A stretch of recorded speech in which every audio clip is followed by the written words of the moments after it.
নমস্কার, আমি দিব্যান্বিতা দাস। আমি একজন উত্তরবঙ্গের বাসিন্দা। আমার বাড়ি আলিপুরদুয়ার। আমি একজন ভয়েস ওভার আর্টিস্টের কাজ করি দক্ষিণ বাঁকুড়া দর্পণে। আজ প্রায় 2 বছর হতে চললো। আমি চাই এই রাস্তা আরও বেশি প্রশস্ত এবং পাথেয় হোক। আর তার আগে দক্ষিণ বাঁকুড়া দর্পণকে জানাই শুভ জন্মদিন, কারণ আজ সে 13 বছরই পদার্পণ করলো। 13টা বছর কিন্তু কম নয়, আবার 13টা বছর খুব বেশিও নয়। আমাদের বুঝতে হবে যে আমাদের আরও অনেক বেশি কাজ করতে হবে।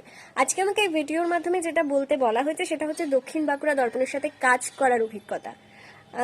কাজ করলে তো শুধুমাত্র কাজটা দিতে হয়। আমি কিন্তু দক্ষিণ বাঁকুড়া দর্পণের কাজ কতটুকু দিতে পেরেছি জানি না, শিখতে পেরেছি অনেকটা। কারণ প্রত্যেকটা স্ক্রিপ্টের নিচে স্যার আমাকে বলে দেন যে এটাকে এভাবে পড়বে। তো তাতে কি হয়, এই যে আর্টিস্ট হওয়ার চেষ্টা করছি, এই যে শিল্পী হওয়ার চেষ্টা করছি, শিখতে অনেকটা পারি।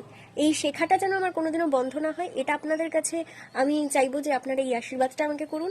আর দক্ষিণ বাঁকুড়া দর্পণের সবসময় পাশে থাকুন, কারণ দক্ষিণ বাঁকুড়া দর্পণকে আমি দেখেছি কোনো রকম আশেপাশের কোনো কিছুর থেকে প্রভাবিত হয়ে খবর লেখে না, খবর সম্প্রচার করে না। যেটা সত্য সেটাই আপনাদের সামনে তুলে ধরার চেষ্টা করে।